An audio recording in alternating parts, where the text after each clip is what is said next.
Now we're going to start concentrating on France and northern Spain, which are going to follow very similar ideas when it comes to the Romanesque.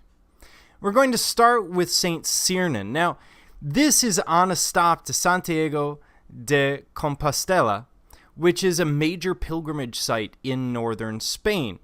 Therefore, pilgrims will pass through here on a regular basis. The pilgrimage plan will end up adding a second aisle, an ambulatory in the transept, and a series of radiating chapels. Basically, they're taking the money that the pilgrims are giving them and continue to expand so that they can better take care of those pilgrims when they're staying there.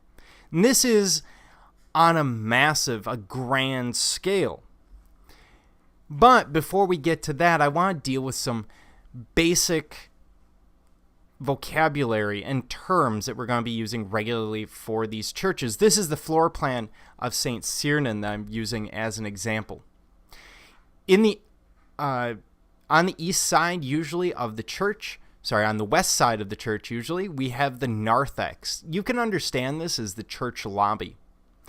As you walk in, where the congregation sits, that is the nave. Anything beyond the columns, between the columns and the wall, is known as an aisle. That will form an ambulatory when you look at the area walking around that aisle all the way around the church. The two arms of the church are called transepts, and where those arms meet the nave is called the crossing. Anything behind the crossing back here is known as the choir. And this rounded area, even with the radiating chapel, is termed the apse. And each of these are little chapels that we see. Now, when you look at this structure, what should stand out to you is our third form of building. So we've had basilica, our rectangle, which I'm drawing very poorly here. There you go, with an apse. And we've dealt with central plan, which is effectively a circle or octagonal structure with an altar or other major element in the center. This is known as cruciform. Cruciform is CRUXIFORM,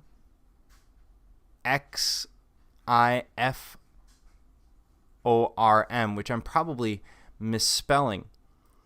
But the cruciform plan is basically any church that looks like a cross, because it's cross-like or cross-formed, just like what we're seeing here. Now, when we look at the floor plans without everything added to it, what you see is this double aisle, where they've extended the aisle out. So here's the original aisle, and then here's the addition. What they're doing there is they're adding that room for the pilgrims. They're also adding these radiating chapels. They're also going to be adding the ambulatory, which runs around the transept. So basically allowing for better flow, especially for large numbers of people.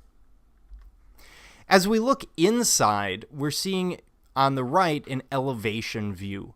In other words, sort of cutting in a specific direction and looking at the building at that point.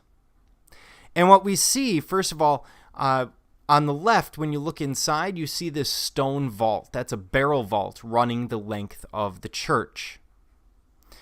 We see a gallery, so a second level, which is actually up here. It would be right up in here, in this case.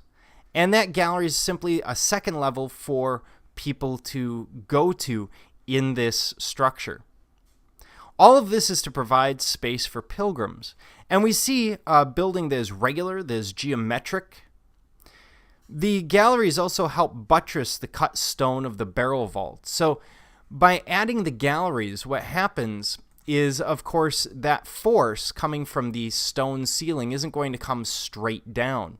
It needs to move outwards a little bit. There's an angle to it. So it will move out through that gallery and slowly be brought down to ground level in a couple of different steps. That gallery allows for it. We see groin vaults used in some areas, although we're not seeing them in the main nave here. And we see engaged columns. So these columns that we're looking at on the wall aren't actually freestanding. Although they create columns lower down, these are attached to the wall and therefore engaged. And those are holding up these main vaulted ribs that we see above in the ceiling. Now, when you're walking around in St Sernin, you would come across one of 7 marble relief slabs. And these are now in the ambulatory. We don't know where they originally would have been. But they're all in the same style. And in this case, we're looking at a depiction of Christ in majesty. And this is a very different Christ in majesty than we're used to, but you will see a number of these as we move on.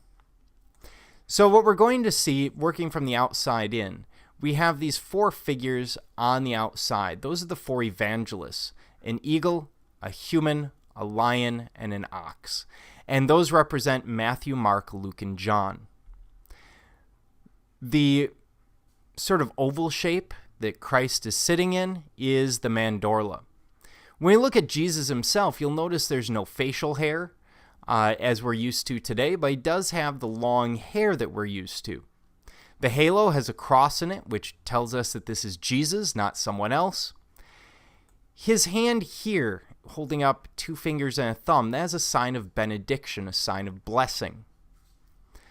Whenever he's holding a book or scroll, that is the Holy Scripture, basically showing us his role within the Holy Scripture.